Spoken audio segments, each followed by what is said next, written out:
സംസ്ഥാനത്തെ ആഭ്യന്തര തർക്കം പുതിയ തലത്തിലേക്ക്. സംസ്ഥാനത്തെ ലീഗ് അനുകൂലികൾ പുതിയ വേദി രൂപീകരിച്ചു. ഉമർ ഫൈസി മുക്കത്തെ മുഷാവറയിൽ നിന്ന് പുറത്താക്കുക, സുപ്രഭാതത്തിലെ വിവാദ പരസ്യത്തിന് ഇടയാക്കിയവർക്കെതിരെ നടപടിയെടുക്കുക എന്നീ ആവശ്യങ്ങൾ നേതാക്കൾ ഉന്നയിച്ചു. സംസ്ഥാന ലീഗ് മതത്തെ എതിർക്കുന്ന വിഭാഗത്തിനെതിരെ പ്രചാരണം നടത്താനും കോഴിക്കോട് ചേർന്ന യോഗത്തിൽ തീരുമാനം.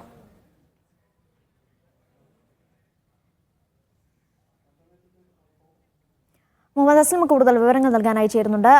അസ്ലം, ഈ സമസ്തയിലെ ആഭ്യന്തര തർക്കം ഒരു പുതിയ തലത്തിലേക്ക് പോവുകയാണ് എന്ന് ഈ ഘട്ടത്തിൽ വ്യാഖ്യാനിക്കാനാകില്ലേ?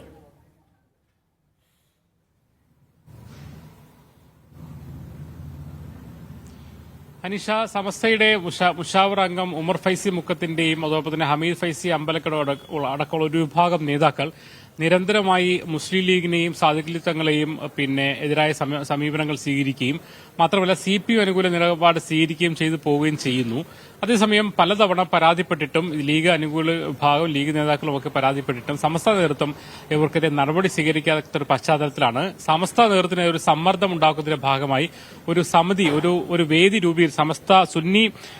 സമസ്ത ആദർശ സംരക്ഷണ വേദി എന്ന പേരിൽ ഒരു സംഘം രൂപീകരിച്ചുകൊണ്ട് സമസ്തയിൽ തന്നെ SYSലെയും SKSFലെയും അതോടൊപ്പം തന്നെ സമസ്ത സുന്നി മഹൽ ഫെഡറേഷന്റെ ഒക്കെ ഉൾപ്പെടെയുള്ള ഭാരവാഹികൾ അടങ്ങുന്ന ഒരു വിഭാഗം കോഴിക്കോട് യോഗം ചേർന്നത്. അവർ ഒരു സംരക്ഷണ വേദി ഉന്നയിച്ചുകൊണ്ട് അവർ പ്രമേയം അവതരിപ്പിച്ചതിലൂടെ രണ്ട് കാര്യങ്ങളാണ് പ്രധാനമായി ആവശ്യപ്പെട്ടത്. ഒന്ന്, ഉമർ ഫൈസി മുഖ്യ സാദിഖലി ശിഹാബ് തങ്ങൾക്കെതിരെ പ്രസ്താവന നടത്തിയ ഉമർ ഫൈസി മുഖത്തെ മുഷാവറ അടക്കമുള്ള പ്രധാനപ്പെട്ട ഭാരവാഹിത്വങ്ങളിൽ നിന്നൊക്കെ ഒഴിവാക്കുക എന്നൊന്നത്തെ ആവശ്യം.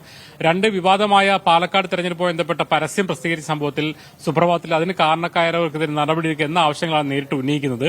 മാത്രമല്ല, ഇപ്പോൾ ഈ ആദർശ സമ്മേളനം എന്ന പേരിൽ സമസ്ത SYS നേതൃത്വത്തിൽ നടക്കുന്ന സമ്മേളനങ്ങളിലൂടെ ലീഗിനെയും അതോടൊപ്പം സാദിഖലി തങ്ങളെയും എതിരെയാണ് വിമർശനം ഉന്നയിക്കുന്നത്. അവർക്കെതിരായ പ്രതികരണങ്ങൾ നടത്താൻ എല്ലാ ജില്ലകളിലും പരിപാടി നടത്തുക തുടങ്ങിയ കാര്യങ്ങളാണ് ഇപ്പോൾ തീരുമാനിച്ചിരിക്കുന്നത്. എന്തായാലും ഉമർ ഫൈസി മുക്കത്തിനെതിരെ നടപടി ഉണ്ടാകുന്നതിന് വേണ്ടിയുള്ള ഒരു സമ്മർദ്ദത്തിന്റെ ഭാഗമായിട്ടാണ് ഇത്തരം ഒരു വേദി രൂപീകരിക്കുന്നത് നമുക്ക് മനസ്സിലാകുന്നത്.